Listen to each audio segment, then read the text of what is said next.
Barnwell's AFC Off-Season Superlatives with the AFC East and West, and we continue that series today with the AFC North. So, Bill, what is your superlative for the Steelers? The Pittsburgh Steelers are most likely to wait until the last second to get that gift they need. Mike Tomlin still needs a quarterback unless he wants to move forward with Mason Rudolph and Will Howard as his options under center. Aaron Rodgers has been waiting. There's been rumors. There's been flirting. Nothing has gotten done yet. I don't even know necessarily this is a great fit. Of course, Aaron Rodgers does protect the football, but this is a quarterback who does not get involved in the quarterback run game, does not like heavy doses of play action, and that's what Arthur Smith's offense has done best over the last few seasons. So when you wait till the last second, you don't get the best gift, but at least you get something, and the Steelers probably need something at quarterback. Jeff Darlington, what are the Steelers' top 3 priorities this offseason?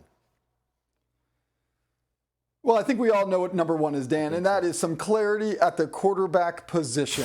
Listen, we know that they've got Mason Rudolph and potentially the Week 1 starter, but they need Aaron Rodgers to decide what he's going to do. And I do believe he eventually will sign with the team, but it's not over till it's over, until the ink is dried. So we got to get clarity there. Next one, strengthen the secondary. And I'm not saying add players, just find their identity as they go through these OTAs and then training camp. They added Darius Slay. I think that is a huge impact. Yes, Slay is getting older, but he has proven to be a very disruptive force. He could really help Joey Porter Jr. out as he continues to develop. I think strengthening the secondary is an important one. And then finally, figuring out TJ Watt's contract. Not saying this is a real problem just yet, but we do need to remember when it comes to TJ Watt, he had a hold in 2021. He did not agree to his new deal until September 9th, just days before the start of that season.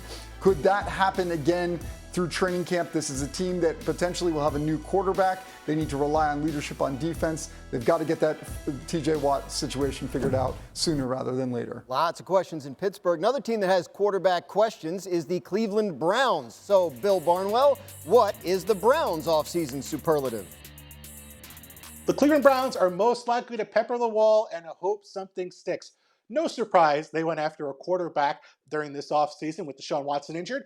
Maybe a surprise they added 4 quarterbacks to the mix in Cleveland. I would leave the quarterbacks aside and focus on the running game for the Cleveland Browns and Kevin Stefanski. Do they want to be an under-center, heavy play-action team? That might lean towards Joe Flacco. Do they want to be a shotgun team, spread the field, maybe use more RPOs? That could lead to more Dylan Gabriel possibly as their quarterback. Lots of options, not necessarily you feel all that great about heading into 2025.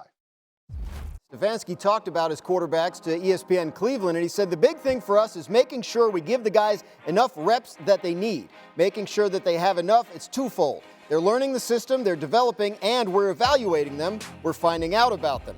It's not going to be everybody gets 25% of the reps. That's not how it's going to be. We want to give everybody enough reps where we can learn more about them and prepare them to get ready to play. So, Tim Hasselbeck, obviously the quarterback position will be where most of the focus is on the Browns this offseason, but give us 3 priorities for them as we head into the summer. Well, let's look at, their best player. Myles Garrett was asking for a trade. Things obviously calmed down with a new deal, but is everyone all in? When your biggest leader is saying he wants out, how does that affect your locker rooms? I think that's a big factor. You talk about the offense and the quarterbacks. Well, they have a new offensive coordinator in Tommy Rees. What impact is that going to have? Kevin Stefanski is an offensive coach. You think about what's happened in Baltimore. Todd Monken comes in. It basically is a shot of adrenaline to the offense in Baltimore. Can Tommy Rees have that type of effect? And look, the quarterback room, exactly right. There's 4 guys. It sounds great to say 25% for all guys, but truth is you don't do it that way. You're getting somebody ready to play the season, and in pretty short order, somebody emerges as the guy that's most prepared to help you win Week 1. And so you're not giving your 4th quarterback that may not even be on your roster 25% of the snaps at that point. So it's a crowded quarterback room, managing that, and if in fact all 4 guys legitimately have a shot to be the guy, is something that's not easily handled. It can also impact your locker room, your football team, with how it is handled, how those guys interact with their teammates because of it. And so, yeah, I think those are the main factors for Cleveland as they kick things off. Cincinnati Bengals. Here's Bill Barnwell on Cincinnati's superlative. The Cincinnati Bengals, most likely to hope their biggest problem just kind of forgets about being mad. Of course, that's Trey Hendrickson, the star edge rusher, who has requested a trade or a new extension. The Bengals have not managed to do either so far. Hendrickson created 26 sacks last season for himself and his teammates. No one else in the NFL topped 14 and a half. He was out on an island, and the Bengals need him to compete. The problem is the price now for a top edge rusher up over $40 million after Myles Garrett signed his extension. So for the Bengals, no better time to sign him than now. That is the big question, still remains in Cincinnati. RC, what are the three biggest Bengals priorities this summer?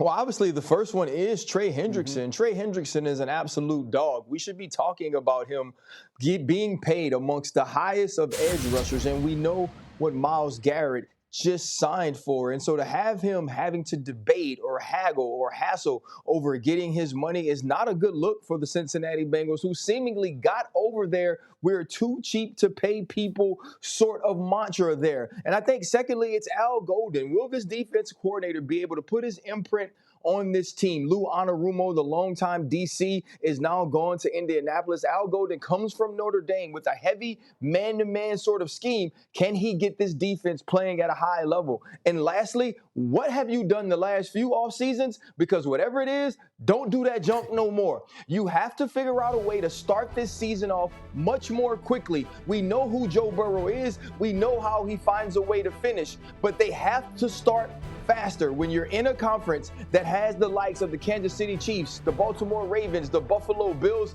If you fall behind early, home field advantage is just a wish and a hope. So you got to start this season fast. You have games on the road early. Zach Taylor has to do something differently this offseason. Yeah, if we see Jamar Chase making tackles in the opener like we did there, that's a problem for Cincinnati. All right, one more AFC North team for Barnwell, the Baltimore Ravens. What do you got, Bill?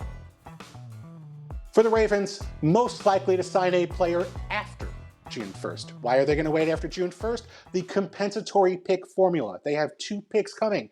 If they wait until after June 1st, Eric DeCosta loves those extra compensatory selections. What are they going to add? I would look towards the offensive line. Jedrick Wills, the former top 10 pick in Cleveland, still a free agent at tackle. The Ravens love a reclamation project. Could they mold him back into a starter? That's a place I'd look for if the Ravens do add somebody to an already talented roster. All right, let's get everybody in on the Ravens here. Tim, you start. What do you got for the Ravens' priorities this summer?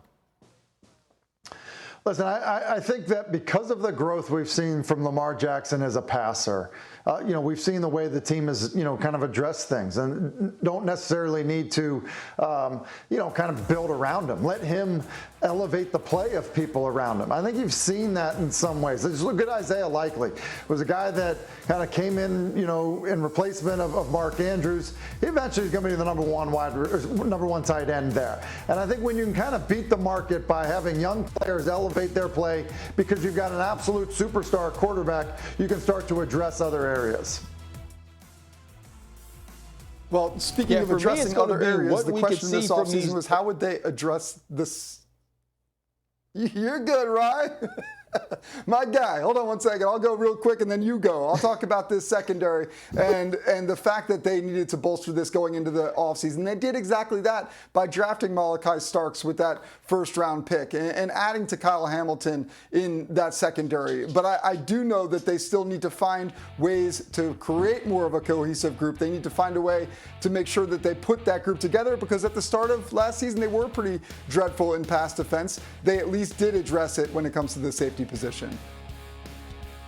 Yeah, and I think not only the safety position is how will Malachi Starks factor into the way that they deploy Marlon Humphrey at the corner position. If you go back to his film at Georgia last year, Malachi Starks played the star, which is the nickel position in the NFL that we've seen Marlon Humphrey be an all-pro caliber player at. Maybe that allows him to stay outside and have a cohesive, as Jeff said, relationship with Nate Wiggins, who will be on the outside opposite him. Also, Chidobe Awuzie, who came over from Tennessee, can he add some depth outside at corner? To me, that's where they were most susceptible. How does Malachi Starks factor into that? And does that allow a guy like Marlon Humphrey to stay on the outside? All right, we do have one more Ravens-related superlative, RC. I think in particular you're going to like this one. This is newest Ravens fan. And if you guys remember, back in November on Monday Night Countdown, we had a pair of Ravens fans ask our Monday Night Countdown crew to do a gender reveal for their baby. Here's how it went. Marcus, you count us down. 1, 2, 3. It's a boy! We're having a son. Congratulations. Of course, the news is that baby boy has arrived. The newest Raven fan, Levi Jackson is his name. RC, as somebody who was part of the reveal last fall, what do you think? How'd they do? I mean, I think I'm only a little upset that the baby's name is not something like Jason SVP Marcus Jackson. But you know what? We're happy that little Levi is here, man. It was exciting to even be a part of something like that. And I have to be a little honest, it made us very happy that we got to announce that it was a boy on Monday Night Football. Much more to come. Stick with us on NFL Live.